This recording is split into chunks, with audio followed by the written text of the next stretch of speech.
20년 동안 제사 준비 혼자 했는데 신우이가 시비를 걸어요. 나는 그 말을 듣는 순간 손에 쥐고 있던 펜을 놓았다. 전화 너머로 들려오는 여성의 목소리는 떨리고 있었지만 그 안에는 20년간 쌓인 분노와 억울함이 고스란히 담겨 있었다. 가족 간의 갈등이 표면 위로 떠오를 때 그 밑에는 항상 보이지 않는 진실이 숨어 있다는 것을 나는 알고 있었다. 의뢰인 이정희 씨는 53세의 평범한 주부였다. 결혼 후 20년간 시부모님의 제사를 도맡아 준비해왔고 그동안 시누이 김미경 씨는 단 한 번도 제사 자리에 나타나지 않았다고 했다. 하지만 최근 시어머니가 돌아가신 후 처음으로 열린 기제사에서 김미경 씨가 갑자기 나타나 제사상 차림에 대해 강하게 항의했다는 것이었다. 이정희 씨가 보여준 휴대폰 속 녹음 파일에는 김미경 씨의 날카로운 목소리가 담겨 있었다. 엄마가 평생 싫어하던 음식을 올렸다. 제사상 위치가 잘못됐다. 자기가 준비했으면 이런 실수는 없었을 거라는 말들이었다. 여기서 의문이 생겼다. 왜 20년간 한 번도 오지 않았던 사람이 갑자기 나타나 시비를 거는 걸까? 그리고 왜 하필 시어머니가 돌아가신 직후에 나타난 걸까? 이정희 씨는 말했다. 시누이가 요구하는 것은 단순한 사과가 아니라 앞으로의 제사 주도권을 자기에게 넘기라는 것이었다고. 20년간 손 하나 까딱하지 않던 사람이 갑자기 제사를 주도하겠다니 이건 단순한 가족 갈등이 아니었다. 이 사건의 이면에는 반드시 숨겨진 이유가 있을 것이었다. 안녕하세요. 저는 탐정 도도입니다. 사연 속 진실을 찾습니다. 구독과 좋아요는 사건 해결의 단서가 됩니다. 이정희 씨가 내 사무실 문을 열고 들어왔을 때 그녀의 얼굴에는 지친 기색이 역력했다. 50대 초반의 나이지만 손등의 주름과 어깨의 굽은 선이 그녀가 얼마나 오랜 시간 동안 고된 노동을 해왔는지 말해주고 있었다. 그녀는 조심스럽게 자리에 앉으며 가방에서 두툼한 파일을 꺼냈고 그 안에는 지난 20년간의 제사 관련 영수증과 사진들이 빼곡하게 정리되어 있었다. 나는 그 자료들을 하나씩 살펴보면서 이 여성이 단순히 감정적으로 화가 난 것이 아니라 철저하게 준비해온 사람이라는 것을 알 수 있었다. 이정희 씨는 천천히 입을 열었고 그녀의 이야기는 한 편의 긴 고백처럼 시작되었다. 이정희 씨는 33년 전 21살의 나이에 당시 26살이었던 남편 박준수 씨를 만나 결혼했다. 남편은 3남매 중 장남이었고 위로 누나 김미경 씨가 한 명 있었으며 아래로 남동생 박준호 씨가 있었다. 시집을 갈 때부터 시어머니는 이정희 씨에게 당부했다고 했다. 우리 집은 대대로 제사를 중히 여기는 집안이니 며느리로서 제사를 잘 모셔야 한다는 말이었다. 당시 이정희 씨는 그저 평범한 시집살이의 한 부분이라고 생각했고 성실하게 배우며 적응해 나갔다. 결혼 첫 해 명절에 시댁을 방문했을 때 시어머니는 이정희 씨의 손을 잡고 부엌으로 데려가 하나하나 제사 음식 만드는 법을 가르쳐 주었다. 나물 무치는 법부터 전 부치는 순서, 과일 깎는 방법까지 세세하게 알려주었고 이정희 씨는 그 모든 것을 메모하며 익혔다. 문제는 시누이 김미경 씨였다. 김미경 씨는 이정희 씨보다 4살 많은 35살에 결혼했고 결혼 후 남편을 따라 부산으로 이사를 갔다. 서울에서 부산까지는 차로 4시간 정도 거리였지만 김미경 씨는 명절이나 제사 때 거의 얼굴을 비추지 않았다. 처음 몇 년간은 이따금 모습을 보였지만 시간이 지날수록 그 횟수는 줄어들었고 결국 10년 전부터는 아예 오지 않게 되었다. 이정희 씨가 기억하기로 시어머니는 딸의 부재를 항상 아쉬워했지만 겉으로는 이해한다는 말을 반복했다. 멀리 사는데 어쩌겠느냐. 부산에서 올라오려면 힘들 텐데. 괜찮다고 말하면서도 혼자 있을 때는 한숨을 쉬는 모습을 이정희 씨는 여러 번 목격했다. 그렇게 시간이 흘러 이정희 씨는 시댁의 모든 제사를 혼자 준비하게 되었다. 1년에 크고 작은 제사가 모두 4번 있었는데 시아버지 기일이 춘분 무렵인 3월이었고 시할아버지 기일이 7월, 시할머니 기일이 10월, 그리고 명절 차례까지 합치면 사실상 1년 내내 제사 준비에 쫓기는 삶이었다. 이정희 씨는 매번 제사 일주일 전부터 장을 보러 다녔고 시장에서 가장 신선한 재료를 골랐으며 제사 전날 밤에는 거의 잠을 자지 못한 채 음식을 준비했다. 남편 박준수 씨는 도와주려고 했지만 손재주가 없어서 오히려 방해가 될 때가 많았고 시동생 박준호 씨는 미혼이라 제사 준비에는 관심이 없었다. 결국 모든 것은 이정희 씨의 몫이었다. 이정희 씨가 특히 힘들었던 것은 시어머니의 까다로운 성격이었다. 시어머니는 제사상 하나하나에 대해 정확한 기준을 갖고 있었고 조금이라도 틀리면 지적했다. 나물의 간이 조금만 새도, 전이 조금만 두꺼워도, 과일 껍질이 조금만 두껍게 벗겨져도 시어머니는 알아챘고 다음에는 더 잘하라는 말을 반복했다. 이정희 씨는 그럴 때마다 속으로 서러웠지만 겉으로는 네, 알겠습니다 라고 대답했다. 그리고 다음 제사 때는 더 완벽하게 준비하려고 노력했다. 그런 식으로 20년이 흘렀고 이제 이정희 씨는 눈을 감고도 제사상을 차릴 수 있을 만큼 능숙해졌다. 시어머니도 마지막 몇 년간은 이정희 씨의 솜씨를 인정하며 고맙다는 말을 자주 했고 이정희 씨는 그 말 한마디에 보람을 느끼며 살았다. 그런데 지난 4월 시어머니가 갑자기 세상을 떠났다. 평소 건강하시던 분이었는데 갑작스러운 심근경색으로 병원에 도착하기도 전에 돌아가셨다. 장례는 3일장으로 치러졌고 김미경 씨도 부산에서 올라와 장례에 참석했다. 장례식장에서 김미경 씨는 눈물을 많이 흘렸고 동생들에게 자신이 멀리 살아서 어머니를 자주 뵙지 못한 것이 평생 한이라고 말했다. 이정희 씨는 그 말을 들으면서도 특별히 의심하지 않았다. 누구나 부모가 돌아가시면 후회하는 법이니까. 하지만 문제는 그 이후에 발생했다. 시어머니의 첫 기일은 4월 15일이었다. 이정희 씨는 예년처럼 일주일 전부터 제사 준비를 시작했다. 시어머니가 생전에 좋아하시던 음식 위주로 장을 받고 시어머니가 평생 싫어하셨던 고등어는 절대 올리지 않았다. 시어머니는 어릴 적 고등어를 먹고 체한 기억이 있어서 평생 고등어를 입에 대지 않으셨고 제사상에도 올리지 말라고 당부하셨다. 대신 조기를 구워서 올렸고 시어머니가 좋아하시던 가지나물과 도라지나물을 준비했다. 제사 전날 밤 이정희 씨는 밤 11시까지 부엌에서 음식을 만들었고 새벽 5시에 일어나 마무리 작업을 했다. 제사는 오전 9시에 지내기로 했고 이정희 씨는 8시부터 거실에 제사상을 차리기 시작했다. 그런데 8시 30분쯤 초인종이 울렸다. 문을 열어보니 김미경 씨가 서 있었다. 이정희 씨는 깜짝 놀랐다. 김미경 씨는 사전에 온다는 말을 하지 않았고 이정희 씨는 당연히 오지 않을 거라고 생각했다.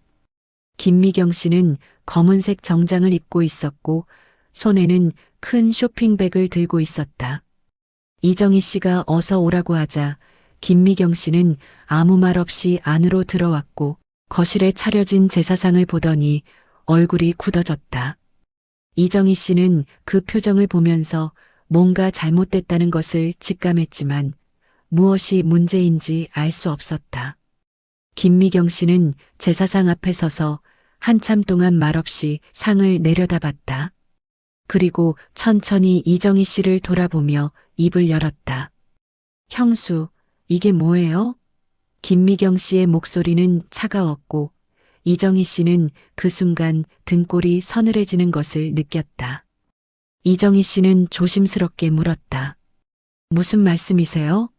김미경 씨는 제사상을 가리키며 말했다. 엄마가 평생 고등어를 싫어하셨다는 거 알죠? 그런데 왜 조기를 올렸어요? 이정희 씨는 어리둥절했다.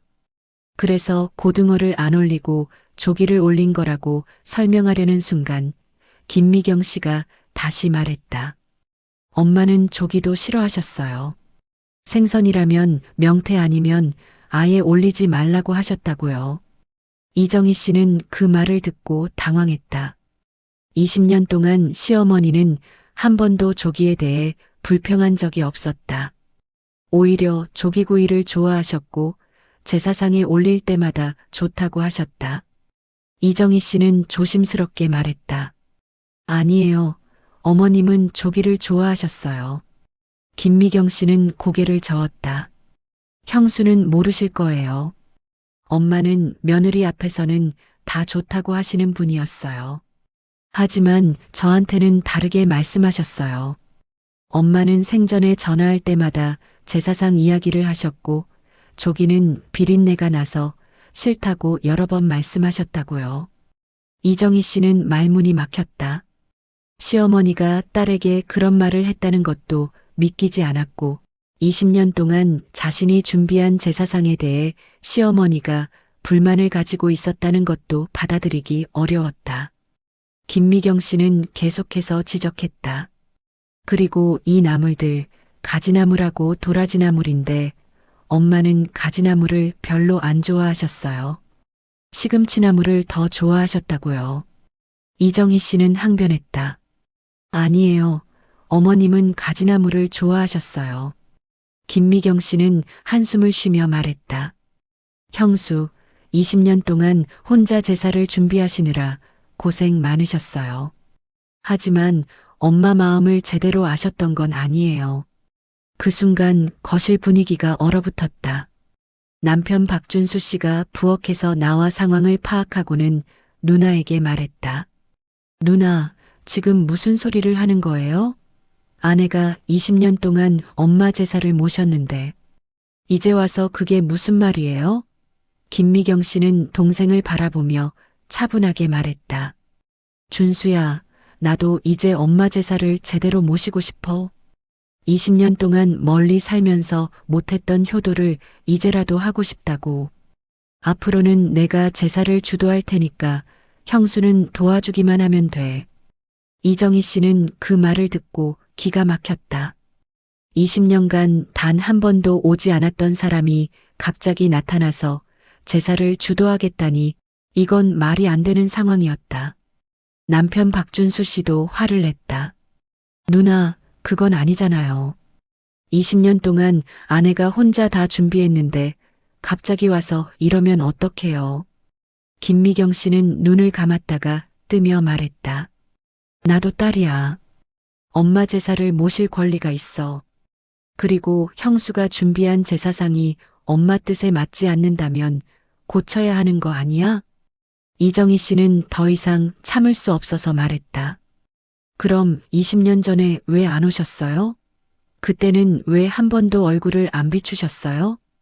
김미경 씨는 잠시 침묵하더니 대답했다. 형수도 알잖아요. 부산에서 서울까지 오는 게 쉬운 일이 아니에요. 남편도 바쁘고 애들도 어렸고 그래서 못 온 거예요. 하지만 이제 애들도 다 컸고 남편도 정년 퇴직했으니까 시간이 생긴 거예요. 이정희 씨는 반박했다. 그럼 그동안 전화라도 하셨어야죠. 제사 준비할 때 뭐가 필요한지 어떻게 하면 되는지 물어보셨어야죠. 김미경 씨는 고개를 저었다. 형수가 알아서 잘할 거라고 믿었어요. 그런데 알고 보니 엄마 뜻대로 안 되고 있었던 거예요. 남편 박준수 씨가 끼어들었다. 누나, 그만하세요. 엄마는 아내가 준비한 제사상에 만족하셨어요. 한 번도 불평하신 적 없어요. 김미경 씨는 손을 저으며 말했다. 그건 준수 내가 모르는 거야. 엄마는 며느리한테는 직접 말 안 하셔. 나한테만 전화로 말씀하셨어. 이정희 씨는 그 말을 듣고 의심이 들기 시작했다. 정말 시어머니가 딸에게 그런 말을 했을까? 아니면 김미경 씨가 지금 거짓말을 하고 있는 걸까? 이정희 씨는 확인할 방법이 없었다. 시어머니는 이미 돌아가셨고 전화 통화 내용을 증명할 수 있는 사람은 아무도 없었다. 김미경 씨는 가방에서 노트를 꺼냈다. 그 노트에는 빼곡하게 메모가 적혀 있었다. 김미경 씨는 노트를 펼치며 말했다. 이게 엄마가 나한테 전화로 말씀하신 내용들이에요. 제사상 차리는 법, 엄마가 좋아하는 음식, 싫어하는 음식 다 적어뒀어요. 이정희 씨는 노트를 보며 놀랐다. 거기에는 정말로 제사상에 대한 세세한 내용이 적혀 있었다. 하지만 그 내용이 정말 시어머니가 말한 것인지 아니면 김미경 씨가 나중에 지어낸 것인지는 알 수 없었다. 이정희 씨는 남편을 바라봤고 남편도 어떻게 해야 할지 몰라 하는 표정이었다. 결국 그날 제사는 이정희 씨가 준비한 대로 진행되었지만 분위기는 최악이었다. 김미경 씨는 제사 내내 불만스러운 표정을 지었고 제사가 끝난 후에도 계속해서 이것저것 지적했다. 과일 깎는 방법이 틀렸다. 제사상 위치가 잘못됐다. 촛불을 켜는 순서가 바뀌었다는 등의 말을 쏟아냈다. 이정희 씨는 더 이상 참을 수 없어서 자리를 피했고 부엌에서 혼자 울었다. 20년 동안 자신이 해온 모든 것이 부정당하는 기분이었다. 그날 저녁 김미경 씨는 집으로 돌아가면서 마지막으로 말했다. 앞으로 제사는 내가 주도할 거예요. 형수는 내가 시키는 대로만 하면 돼요. 이정희 씨는 그 말을 듣고 분노가 치밀어 올랐다. 하지만 겉으로는 아무 말도 하지 않았다. 남편 박준수 씨는 누나를 배웅하며 다시 이야기하자고 했지만 김미경 씨는 고개를 저으며 이미 결정된 일이라고 말했다. 그날 밤 이정희 씨는 잠을 이루지 못했다. 머릿속에서 김미경 씨의 말들이 계속 맴돌았고 시어머니가 정말로 자신의 제사상에 불만이 있었는지 의심이 들었다. 20년 동안 시어머니는 이정희 씨에게 항상 고맙다고 말했고 제사상을 보면서 흡족해하는 모습을 보였다. 하지만 혹시 그게 다 거칠애였던 걸까? 혹시 시어머니는 정말로 딸에게만 속마음을 털어놓았던 걸까? 이정희 씨는 혼란스러웠다. 다음 날 아침 남편 박준수 씨가 출근하기 전에 이정희 씨는 남편에게 물었다. 당신은 어떻게 생각해요? 어머니가 정말로 형님한테 그런 말씀을 하셨을까요? 남편 박준수 씨는 한참을 고민하다가 대답했다. 잘 모르겠어. 엄마는 딸한테는 더 속마음을 얘기했을 수도 있으니까. 하지만 20년 동안 당신이 한 일을 누나가 무시하는 건 아니라고 봐. 이정희 씨는 답답했다. 남편조차도 확신이 없는 것 같았다. 이정희 씨는 혼자 결정했다. 시어머니의 다른 친구들에게 물어보기로 했다. 시어머니는 생전에 친한 친구들이 몇 명 있었고 그들과 자주 만나서 수다를 떨곤 했다.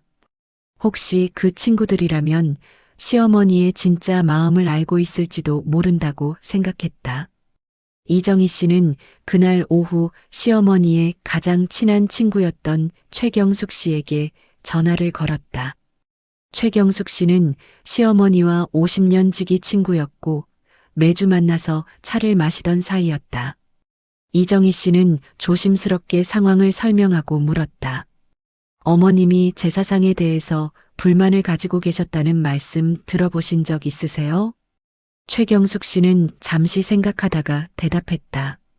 아니, 그런 말 들어본 적 없는데? 오히려 너를 칭찬하셨어. 며느리가 제사를 너무 잘 준비해서 고맙다고 항상 말씀하셨어. 이정희 씨는 그 말을 듣고 안도했다. 역시 시어머니는 자신에게 만족하고 있었던 것이다. 이정희 씨는 조금 더 용기를 내서 물었다. 그럼 족이나 가지나물에 대해서 싫어하신다는 말씀은요? 최경숙 씨는 웃으며 말했다. 무슨 소리야? 내 시어머니는 조기구이를 엄청 좋아하셨어. 우리 같이 식사할 때도 족이 나오면 제일 먼저 드셨어. 가지나물도 마찬가지야. 가지나물 무침을 좋아하셔서 집에서도 자주 해 드셨다고 했어. 이정희 씨는 확신을 얻었다. 김미경 씨가 거짓말을 하고 있는 것이었다. 이정희 씨는 최경숙 씨에게 상황을 더 자세히 설명했다.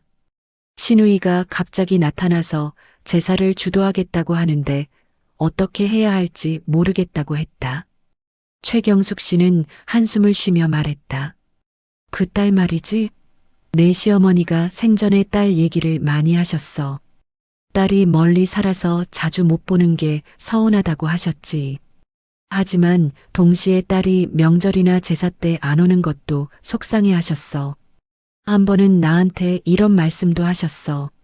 딸이 바쁘다는 건 이해하지만 전화 한 통이라도 더 자주 하면 좋겠다고. 이정희 씨는 그 말을 듣고 더 궁금해졌다. 시어머니가 딸에게 실망하고 있었다는 뜻일까? 이정희 씨는 용기를 내서 물었다. 어머님이 딸한테 제사상 이야기를 많이 하셨나요? 최경숙 씨는 고개를 저었다. 아니, 딸한테 제사상 이야기를 한다는 말은 들어본 적 없어. 오히려 딸이 제사에 관심이 없다고 섭섭해 하셨어. 명절 때도 안 오고 제사 때도 안 오니까 서운하다고 하셨지. 이정희 씨는 그 말을 듣고 확신이 섰다. 김미경 씨는 명백히 거짓말을 하고 있었다.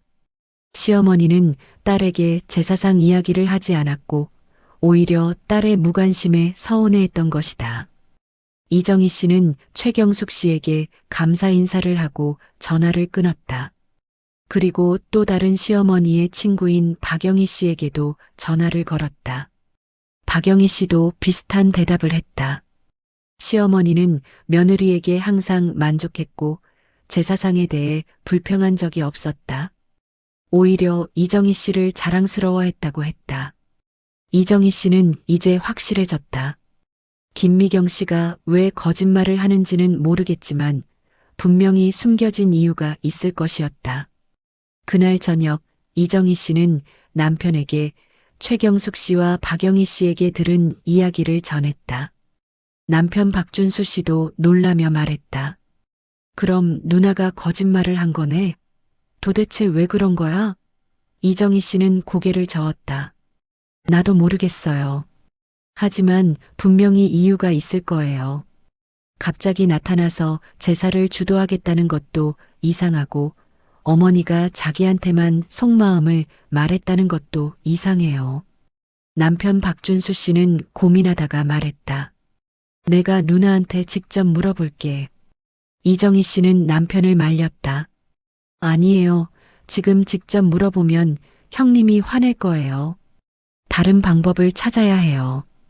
이정희 씨는 그날 밤 인터넷을 검색하다가 탐정 도도의 광고를 보게 되었다. 가족 간 갈등 해결, 숨겨진 진실 찾기. 이정희 씨는 잠시 고민했다. 탐정을 고용한다는 게 처음에는 과한 것 같았지만 이 문제를 해결하지 않으면 앞으로 제사 때마다 김미경 씨와 싸워야 할 것 같았다. 이정희 씨는 결심했다. 다음 날 아침 탐정 도도의 사무실로 전화를 걸었다. 전화를 받은 것은 나였다. 이정희 씨는 떨리는 목소리로 상황을 설명했고 나는 그 이야기를 들으면서 이 사건에 분명히 숨겨진 이유가 있다는 것을 직감했다. 나는 이정희 씨를 직접 만나기로 했다. 사무실에서 만난 이정희 씨는 두툼한 파일을 가져왔고 그 안에는 지난 20년간의 제사 관련 자료들이 빼곡했다. 영수증, 사진, 메모들이 연도별로 정리되어 있었다. 나는 자료를 하나씩 살펴보면서 이정희 씨가 얼마나 성실하게 제사를 준비해 왔는지 알 수 있었다. 나는 이정희 씨에게 물었다. 김미경 씨가 20년 동안 제사에 오지 않은 이유가 정말로 거리 때문이었다고 생각하세요? 이정희 씨는 고개를 저었다. 처음에는 그렇게 생각했어요. 부산에서 서울까지 오는 게 힘들 수도 있으니까요. 하지만 지금 생각해보면 이상한 점들이 많아요. 나는 이정희 씨에게 구체적으로 물었다. 어떤 점이 이상했나요? 이정희 씨는 기억을 더듬으며 말했다. 명절 때도 안 왔어요. 설날이나 추석 같은 큰 명절에도 오지 않았어요. 거리가 문제라면 1년에 한두 번은 올 수 있지 않을까요? 그리고 전화도 자주 안 했어요. 어머니가 전화하시면 받기는 하는데 먼저 전화하는 경우는 거의 없었어요. 나는 고개를 끄덕였다. 그럼 김미경 씨가 부산에서 서울로 온 적은 전혀 없었나요? 이정희 씨는 잠시 생각하다가 말했다. 아, 있었어요. 5년 전쯤인가. 형님이 친구 결혼식 때문에 서울에 온 적이 있었어요. 그때도 시댁에는 들르지 않고 그냥 갔어요. 나는 메모를 했다. 이건 중요한 단서였다. 김미경 씨는 서울에 올 수 있는 상황이었지만 시댁에는 들르지 않았다. 이건 단순히 거리 문제가 아니라 다른 이유가 있다는 뜻이었다.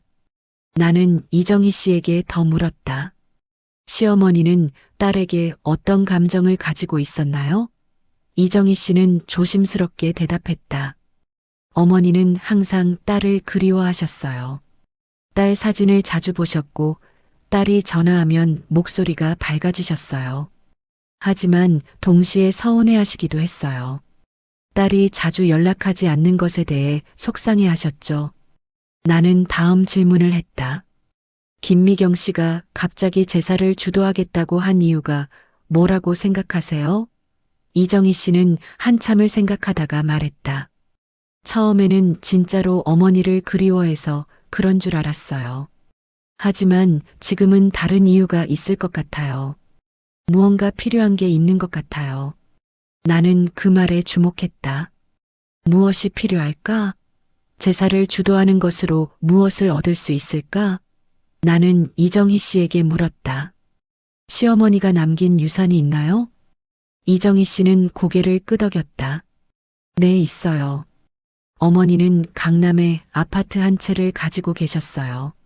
시아버지가 돌아가시면서 남긴 건데 어머니 명의로 되어 있었어요. 나는 눈을 반짝였다. 이게 핵심일 수도 있겠다. 그 아파트는 지금 어떻게 되었나요? 이정희 씨는 대답했다. 아직 상속 절차가 진행 중이에요. 어머니가 유언장을 남기지 않으셨거든요. 법적으로는 자녀들이 똑같이 나눠 갖게 되어 있는데 아직 정확히 어떻게 할지 결정하지 못했어요. 나는 메모를 더했다. 이게 바로 김미경 씨의 목적일 가능성이 높았다. 나는 이정희 씨에게 물었다. 그 아파트의 시세가 어느 정도 되나요? 이정희 씨는 조심스럽게 대답했다. 최근 시세로 대략 20억 원 정도 될 거예요. 강남 한복판이라서 가격이 많이 올랐어요. 나는 고개를 끄덕였다. 20억 원이면 충분히 동기가 될 수 있었다. 김미경 씨가 제사를 주도함으로써 장남 지방과의 관계를 회복하고 결국 유산 분배에서 유리한 위치를 차지하려는 것일 수 있었다. 나는 이정희 씨에게 물었다. 김미경 씨의 경제적 상황은 어떤가요? 이정희 씨는 고개를 갸우뚱했다. 잘은 모르겠지만 형님 남편이 정년퇴직했다고 들었어요. 그리고 자녀들이 대학 졸업하고 취업했다고 하더라고요. 나는 추가로 물었다. 김미경 씨가 최근에 돈이 필요한 상황이 있었을까요? 이정희 씨는 잠시 생각하다가 말했다. 아, 그러고 보니 몇 달 전에 형님이 전화해서 아들 결혼 자금 때문에 걱정이라고 했던 것 같아요. 남편한테 들었는데 형님이 동생한테 돈 좀 빌려줄 수 있냐고 물어봤다고 하더라고요. 나는 메모를 했다. 이게 결정적인 단서일 수 있었다. 김미경 씨는 아들 결혼 자금이 필요한 상황이고 그래서 어머니의 유산을 빨리 받고 싶어 하는 것일 수 있었다. 나는 이정희 씨에게 계획을 설명했다. 먼저 김미경 씨의 재정 상황을 정확히 파악해야 합니다. 그리고 시어머니와 김미경 씨의 실제 통화 내역을 확인해야 해요. 김미경 씨가 말한 것처럼 시어머니가 정말로 제사상에 대해 불만을 토로했는지 확인하는 겁니다. 이정희 씨는 고개를 끄덕였다. 어떻게 하면 되나요? 나는 설명했다. 시어머니의 휴대폰 통화 기록을 확인해야 합니다. 유가족이니까 통신사에 요청하면 받을 수 있을 거예요. 그리고 김미경 씨의 재정 상황은 제가 조사해 보겠습니다. 이정희 씨는 남편과 상의해서 시어머니의 통화 기록을 요청하기로 했다. 나는 김미경 씨에 대한 조사를 시작했다.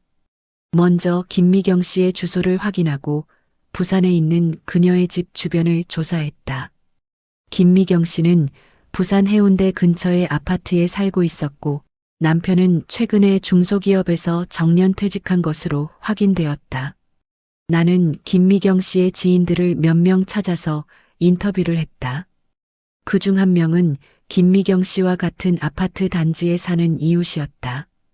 그 이웃은 나에게 흥미로운 이야기를 해주었다. 김미경 씨 집은 최근 몇 달 동안 재정적으로 어려움을 겪고 있는 것 같다고 했다. 아들이 결혼을 앞두고 있는데 결혼 자금 마련이 쉽지 않다는 소문이 있었다. 그리고 남편이 퇴직한 후 퇴직금을 받았지만 생각보다 적었다고 했다. 나는 더 깊이 조사했다. 김미경 씨의 남편은 정년 퇴직할 때 약 2억 원 정도의 퇴직금을 받았지만 그중 상당 부분을 빚 갚는 데 사용했다는 것을 알게 되었다. 김미경 씨 부부는 자녀 교육비와 생활비로 인해 대출을 받은 상태였고 퇴직금으로 그 대출을 갚은 것이었다. 며칠 후 이정희 씨로부터 연락이 왔다. 시어머니의 통화 기록을 받았다고 했다. 나는 이정희 씨를 만나 그 기록을 자세히 살펴봤다. 시어머니는 생전에 휴대폰을 자주 사용하셨고 통화 기록이 상당히 많았다. 나는 김미경 씨와의 통화 기록만 따로 출연했다. 놀랍게도 김미경 씨와의 통화는 생각보다 많지 않았다. 한 달에 두세 번 정도였고 통화 시간도 대부분 5분 이내였다. 이건 김미경 씨가 말한 것과 달랐다. 김미경 씨는 어머니와 자주 통화하며 제사상에 대해 이야기했다고 했지만 실제로는 통화 자체가 그리 많지 않았던 것이다. 나는 통화 기록을 더 자세히 분석했다. 시어머니가 김미경 씨에게 전화를 건 경우가 대부분이었고 김미경 씨가 먼저 전화를 건 경우는 한 달에 한 번 정도밖에 없었다. 그리고 통화 시간이 긴 경우는 거의 없었다. 이건 중요한 증거였다. 김미경 씨가 어머니와 긴밀하게 연락했다는 주장은 거짓이었다. 나는 이정희 씨에게 말했다. 김미경 씨의 주장은 사실이 아닙니다. 통화 기록을 보면 그녀가 어머니와 자주 통화하지 않았어요. 이정희 씨는 안도하며 말했다. 역시 그렇군요. 저도 그럴 줄 알았어요. 나는 다음 단계로 넘어갔다. 김미경 씨가 남긴 노트를 직접 확인해야 했다. 나는 이정희 씨에게 물었다. 김미경 씨가 보여준 노트를 사진으로 찍어 두셨나요? 이정희 씨는 고개를 저었다. 아니요. 그때는 너무 당황해서 생각을 못했어요. 나는 생각을 정리했다. 그럼 김미경 씨를 직접 만나서 그 노트를 확인해야겠네요. 하지만 그녀가 쉽게 보여줄 것 같지 않아요. 이정희 씨는 걱정스러운 표정을 지었다. 그럼 어떻게 하죠? 나는 계획을 세웠다. 김미경 씨를 만나서 직접 대화를 나눠보기로 했다. 나는 이정희 씨의 소개로 김미경 씨에게 연락했다. 김미경 씨는 처음에는 경계했지만 내가 가족 상담 전문가라고 소개하자 조금 마음을 열었다. 나는 김미경 씨를 만나기 위해 부산으로 내려갔다. 김미경 씨는 해운대 근처 카페에서 나를 만났고 그녀는 예상보다 친절했다. 나는 조심스럽게 대화를 시작했다. 가족 간 갈등을 해결하기 위해 양측의 이야기를 듣고 싶다고 말했다. 김미경 씨는 자신의 입장을 설명하기 시작했다. 어머니가 돌아가신 후 자신이 얼마나 후회하고 있는지, 그동안 멀리 살면서 제대로 효도하지 못한 것이 얼마나 미안한지 이야기했다. 그녀의 목소리에는 진심이 담겨 있는 것처럼 들렸다. 나는 공감하는 척하며 물었다. 그럼 어머니께서 제사상에 대해 많이 말씀하셨나요? 김미경 씨는 고개를 끄덕였다. 네, 어머니는 저한테 자주 전화하셔서 제사상 이야기를 하셨어요. 며느리한테는 직접 말씀 못 하시고 저한테만 말씀하셨죠. 나는 조심스럽게 물었다. 혹시 그 내용을 기록해 두신 게 있나요? 김미경 씨는 가방에서 노트를 꺼냈다. 이게 그거예요. 어머니가 말씀하신 내용을 다 적어뒀어요. 나는 노트를 받아들고 천천히 펼쳤다. 노트에는 정말로 제사상에 대한 내용이 빼곡하게 적혀 있었다. 하지만 뭔가 이상했다. 글씨체가 중간중간 달랐고 잉크 색깔도 다른 부분이 있었다. 나는 노트를 더 자세히 살펴봤다. 어떤 페이지는 종이가 새 것처럼 깨끗했고 어떤 페이지는 오래되어 보였다. 이건 한꺼번에 쓴 게 아니라 여러 시기에 걸쳐 쓴 것처럼 보였다. 나는 김미경 씨에게 물었다. 이 노트는 언제부터 쓰기 시작하셨어요? 김미경 씨는 대답했다. 10년 전부터요. 어머니가 전화하실 때마다 중요한 내용을 적어뒀어요. 나는 고개를 끄덕이며 노트를 계속 살펴봤다. 그런데 한 가지 결정적인 단서를 발견했다. 노트의 마지막 페이지에는 최근 날짜가 적혀 있었는데 그 날짜는 시어머니가 돌아가신 후였다. 이건 명백히 이상했다. 돌아가신 후에 어떻게 어머니의 말씀을 적을 수 있단 말인가? 나는 김미경 씨에게 그 부분을 가리키며 물었다.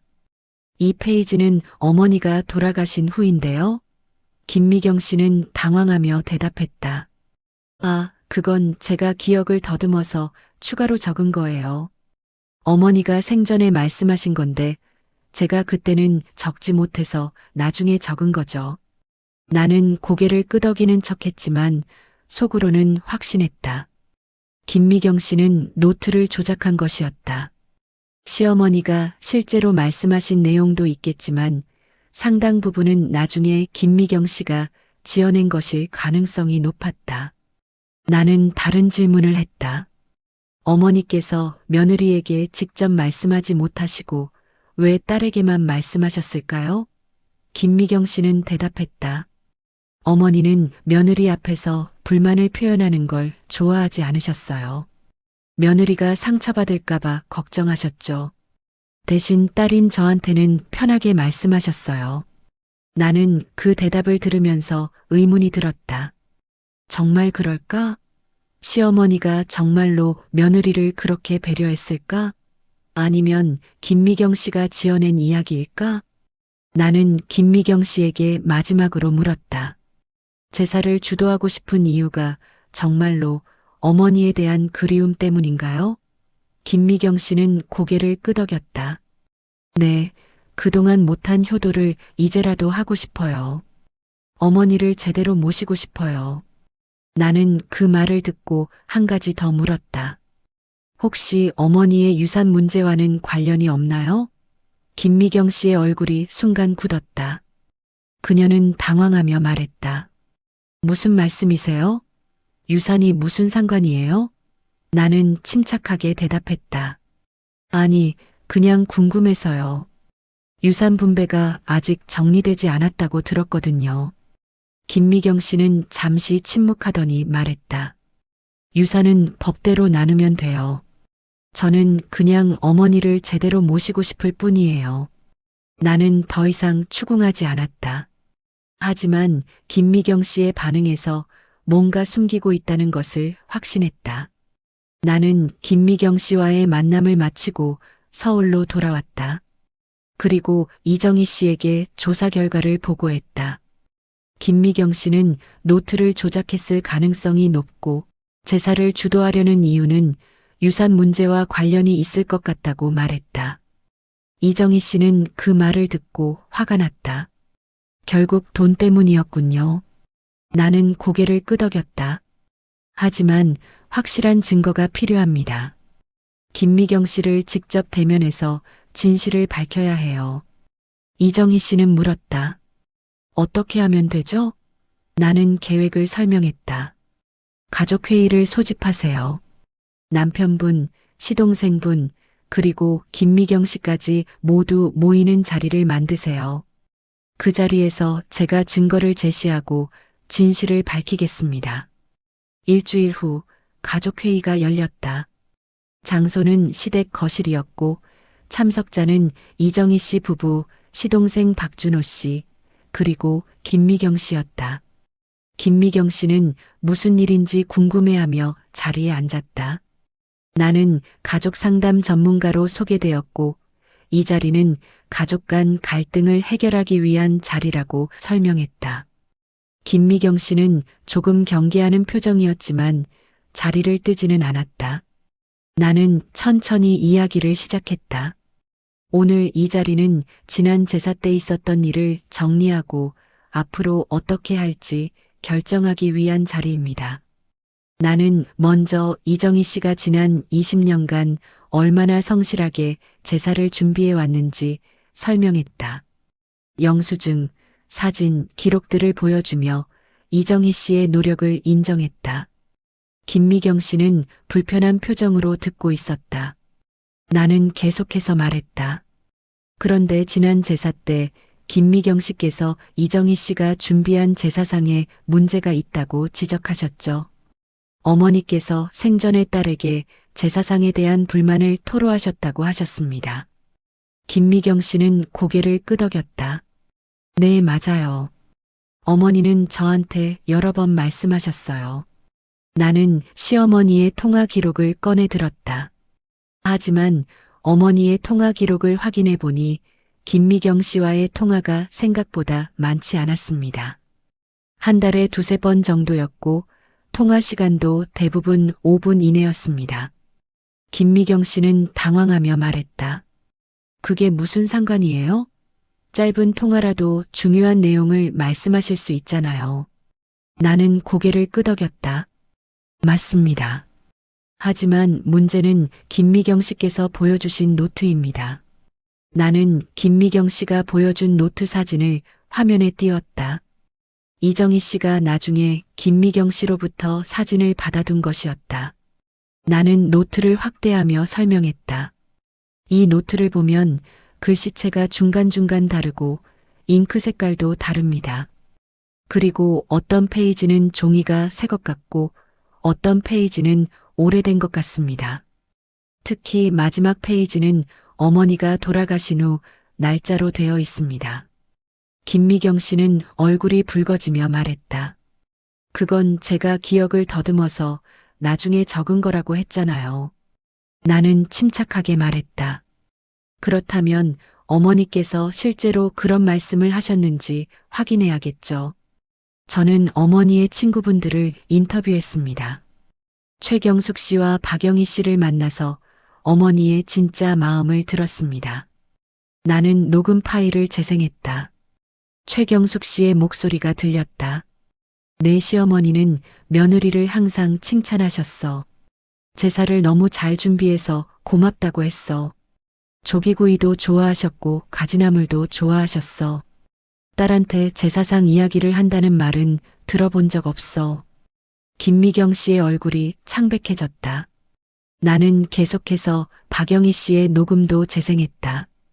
박영희 씨도 비슷한 증언을 했다. 시어머니는 며느리에게 만족했고 딸의 무관심에 오히려 서운해했다고 말했다. 김미경 씨는 입술을 깨물며 침묵했다. 남편 박준수 씨가 누나를 바라보며 물었다. 누나, 이게 무슨 일이에요? 정말로 거짓말을 한 거예요? 김미경 씨는 고개를 숙였다. 나는 마지막 증거를 꺼냈다. 김미경 씨의 재정 상황입니다. 나는 김미경 씨 부부의 재정 상황을 설명했다. 남편이 정년퇴직하며 받은 퇴직금으로 빚을 갚았고 아들 결혼 자금 마련에 어려움을 겪고 있다는 것을 밝혔다. 그리고 김미경 씨가 몇 달 전 동생에게 돈을 빌려달라고 했다는 사실도 언급했다. 나는 말했다. 김미경 씨께서 제사를 주도하려는 이유는 어머니에 대한 그리움이 아니라 유산 문제와 관련이 있습니다. 제사를 주도함으로써 장남 집안과의 관계를 회복하고 유산 분배에서 유리한 위치를 차지하려는 것이죠. 김미경 씨는 얼굴을 손으로 가리며 울기 시작했다. 남편 박준수 씨가 화를 내며 말했다. 누나, 도대체 왜 그랬어요? 왜 거짓말을 했어요? 김미경 씨는 한참을 울다가 천천히 고개를 들었다. 그녀의 목소리는 떨리고 있었다. 미안해. 정말 미안해. 나도 어쩔 수 없었어. 남편이 퇴직하고 나니까 앞으로가 막막했어. 아들 결혼 자금도 마련해야 하고 우리 노후 자금도 없고 엄마가 남긴 아파트라도 빨리 정리해서 돈을 받아야 했어. 김미경 씨는 계속해서 말했다. 그런데 준수 내가 아파트를 당장 팔 생각이 없다고 하더라고. 엄마 집을 지키고 싶다고 했잖아. 나는 급했어. 돈이 필요했어. 그래서 제사를 주도하면 내 입김이 세질 거라고 생각했어. 그러면 아파트 처분에 대해서도 내 의견이 더 반영될 거라고 생각했어. 남편 박준수 씨는 허탈한 표정으로 말했다. 그래서 거짓말을 한 거예요? 엄마를 이용한 거예요? 김미경 씨는 고개를 숙였다. 미안해. 정말 미안해. 시동생 박준호 씨가 끼어들었다. 누나, 돈이 필요하면 그냥 말하면 되잖아요. 우리가 도와줄 수도 있었을 텐데 왜 이런 식으로 했어요? 김미경 씨는 눈물을 닦으며 말했다. 창피했어. 동생들한테 손 벌리고 싶지 않았어. 나는 언니잖아. 그리고 사실 나도 엄마한테 잘못한 게 있어. 20년 동안 제사에 한 번도 안 갔잖아. 명절에도 안 갔고. 엄마가 돌아가셨을 때 나는 정말 후회했어. 그래서 이번만큼은 제사를 제대로 모시고 싶었어. 하지만 동시에 돈도 필요했어. 그래서 둘 다 해결하려고 했던 거야. 이정희 씨가 조용히 말했다. 형님, 솔직하게 말씀해 주셔서 감사해요. 하지만 거짓말로 저를 공격한 건 너무 상처가 됐어요. 20년 동안 제가 한 일들이 다 부정당한 기분이었어요. 김미경 씨는 고개를 숙이며 말했다. 정말 미안해. 형수한테 너무 잘못했어. 나는 잠시 침묵을 지켰다가 말했다. 이제 해결책을 찾아야 합니다. 김미경 씨는 재정적으로 어려운 상황이고 아파트 처분 문제도 해결해야 합니다. 하지만 제사는 이정희 씨가 계속 주도하는 것이 맞습니다. 남편 박준수 씨가 말했다. 누나, 아파트 처분 문제는 따로 상의하죠. 하지만 제사는 아내가 계속 준비하는 게 맞아요. 20년 동안 해온 사람이 아내니까요. 김미경 씨는 고개를 끄덕였다. 알았어. 앞으로는 형수가 준비하는 대로 따를게. 그리고 제사 때마다 오도록 노력할게. 나는 덧붙였다. 그리고 김미경 씨께서는 이정희 씨에게 제대로 사과하셔야 합니다. 거짓말한 것에 대해서, 그리고 20년간의 노고를 무시한 것에 대해서 진심으로 사과하셔야 합니다. 김미경 씨는 이정희 씨를 바라보며 말했다. 형수, 정말 미안해요. 내가 너무 이기적이었어요. 형수가 20년 동안 얼마나 고생했는지 알면서도 그걸 무시했어요. 거짓말로 형수를 공격했어요. 정말 용서해 주세요. 이정희 씨는 한참을 침묵하다가 천천히 말했다.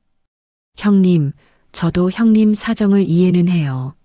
하지만 상처가 깊어요. 시간이 좀 필요할 것 같아요. 김미경 씨는 고개를 끄덕였다. 알았어요. 기다릴게요. 가족회의가 끝난 후 아파트 처분 문제에 대한 논의가 시작되었다. 남편 박준수 씨는 처음에는 어머니의 집을 지키고 싶어 했지만 누나의 재정 상황을 고려해서 아파트를 팔기로 결정했다. 대신 유산을 삼남매가 공평하게 나누기로 했다. 김미경 씨는 자신의 몫을 받아 아들 결혼 자금을 마련할 수 있었고 남편 박준수 씨와 시동생 박준호 씨도 각자의 몫을 받았다. 이정희 씨는 유산을 받지는 않았지만 가족들이 자신의 노고를 인정해 준 것만으로도 만족했다. 몇 달 후 시어머니의 두 번째 기일이 다가왔다. 이정희 씨는 예년처럼 제사 준비를 시작했다. 이번에는 김미경 씨도 일주일 전부터 서울로 올라와 준비를 도왔다. 김미경 씨는 이정희 씨의 지시를 따르며 성실하게 일했고 이정희 씨도 김미경 씨를 받아들이려고 노력했다. 제사 당일 두 사람은 함께 제사상을 차렸다. 김미경 씨는 조심스럽게 물었다. 형수, 이렇게 하는 게 맞나요? 이정희 씨는 고개를 끄덕이며 말했다. 네, 그렇게 하세요. 제사가 끝난 후 가족들은 함께 식사를 했다. 분위기는 이전보다 훨씬 부드러워졌다. 김미경 씨는 이정희 씨에게 다시 한번 감사 인사를 했다. 형수, 그동안 정말 고생 많았어요. 20년 동안 혼자서 다 해온 거 이제야 제대로 알았어요. 이정희 씨는 미소를 지으며 말했다. 이제라도 알아주셔서 감사해요. 김미경 씨는 말했다. 앞으로는 제가 더 자주 올게요. 그리고 제사 준비도 형수 도와서 같이 할게요. 그날 저녁 나는 이정희 씨로부터 전화를 받았다. 이정희 씨는 감사 인사를 했다. 탐정님, 정말 감사해요.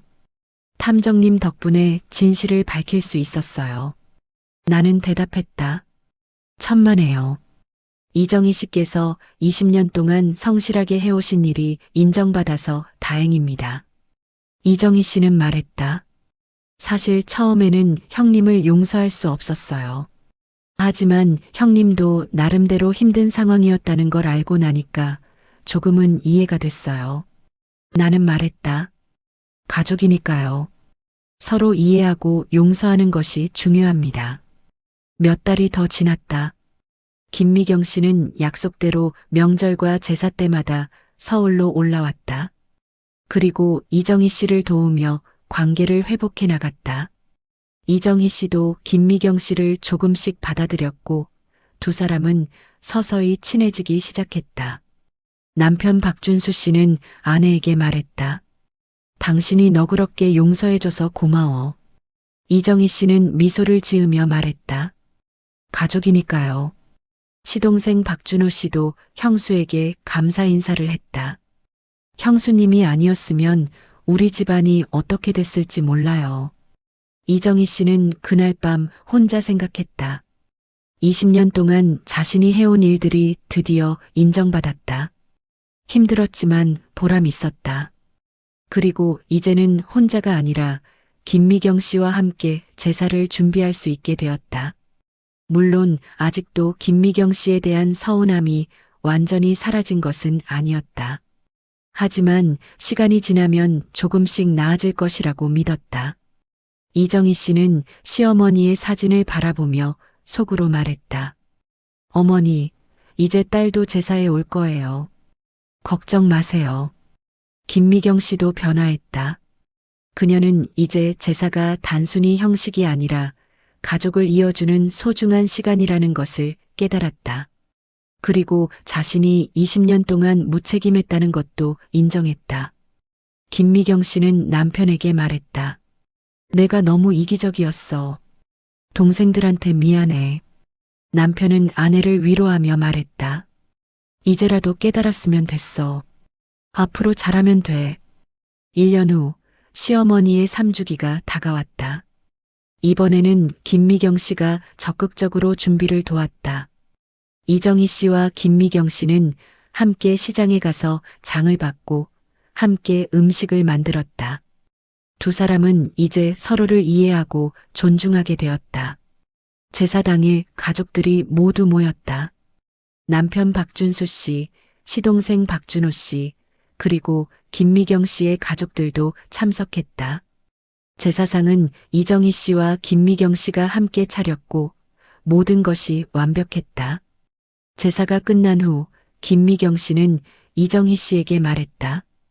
형수, 이제 우리 진짜 가족이 된 것 같아요. 이정희 씨는 미소를 지으며 대답했다. 저도 그렇게 생각해요. 두 사람은 서로를 껴안았다. 남편 박준수 씨는 그 모습을 보며 눈시울을 붉혔다. 시동생 박준호 씨도 감동하며 말했다. 엄마가 하늘에서 보시면 기뻐하실 거예요. 나는 그 소식을 듣고 흐뭇했다. 가족 간의 갈등이 해결되고 진실이 밝혀지고 서로를 이해하게 되었다. 며칠 후 이정희 씨는 나를 만나러 왔다. 그녀는 감사 선물을 가져왔다. 나는 사양했지만 이정희 씨는 꼭 받아달라고 했다. 이정희 씨는 말했다. 탐정님 덕분에 제 인생이 바뀌었어요. 20년 동안의 노고가 인정받았고 가족들과의 관계도 회복됐어요. 나는 미소를 지으며 말했다. 이정희 씨께서 그동안 성실하게 사셨기 때문에 가능한 일이었습니다. 이정희 씨는 눈물을 글썽이며 말했다. 정말 감사해요. 사건은 이렇게 해결되었다. 김미경 씨는 자신의 잘못을 인정하고 사과했으며 이정희 씨는 너그럽게 용서했다. 가족들은 서로를 이해하고 화해했다. 유산 문제도 공평하게 해결되었고 제사도 이제는 두 사람이 함께 준비하게 되었다. 이 사건을 통해 나는 다시 한번 깨달았다. 가족 간의 갈등 뒤에는 항상 숨겨진 이유가 있고 그 이유를 밝혀내면 해결의 실마리를 찾을 수 있다는 것을. 그리고 진실은 언제나 밝혀지고 정의는 결국 승리한다는 것을. 나는 이 사건을 마무리하며 생각했다. 이정희 씨는 20년 동안 묵묵히 자신의 역할을 해냈고 그 노고가 드디어 인정받았다. 김미경 씨는 자신의 잘못을 깨닫고 변화했다. 그리고 가족들은 서로를 이해하고 화해했다. 이것이 바로 내가 탐정으로서 추구하는 가치다. 진실을 밝히고 정의를 실현하며 사람들이 서로를 이해하고 화해할 수 있도록 돕는 것.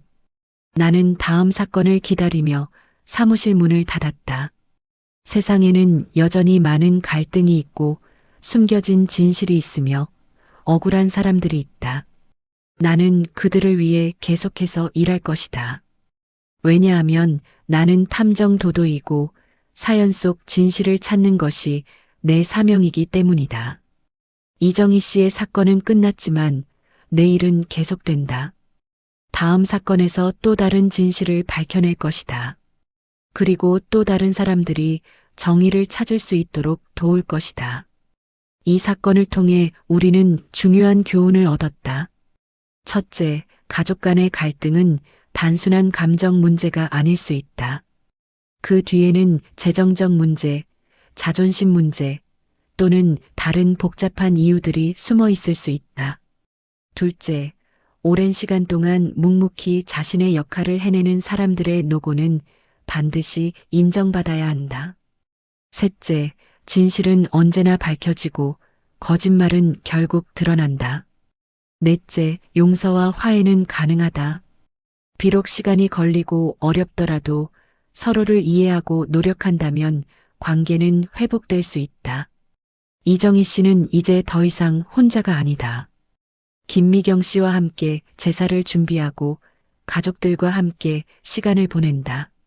그녀의 20년간의 노고는 드디어 인정받았고 그녀는 이제 당당하게 자신의 위치를 지킬 수 있다. 김미경 씨도 변화했다. 그녀는 이제 책임감 있는 딸이 되었고 가족들과의 관계를 소중히 여긴다. 이것이 바로 이 사건의 진짜 결말이다. 갈등이 해결되고 진실이 밝혀지고 가족이 화해했다. 나는 이 사건을 기록으로 남기며 마지막으로 생각했다. 세상에는 이정희 씨처럼 오랜 시간 동안 묵묵히 자신의 역할을 해내는 사람들이 많다. 그들의 노고는 때로는 당연하게 여겨지고 때로는 무시된다. 하지만 그들이야말로 진정한 영웅이다. 그들의 희생과 헌신이 있기에 가족이 유지되고 사회가 돌아간다. 이정희 씨의 이야기는 그런 사람들에게 바치는 헌사다. 그리고 앞으로도 나는 그런 사람들의 편에 서서 진실을 밝히고 정의를 실현할 것이다. 탐정 도도의 사무실에는 오늘도 새로운 의뢰인이 찾아올 것이다. 그리고 나는 또 다른 사연 속 진실을 찾아 나설 것이다. 왜냐하면 그것이 내 일이고 내 사명이며 내 삶의 의미이기 때문이다.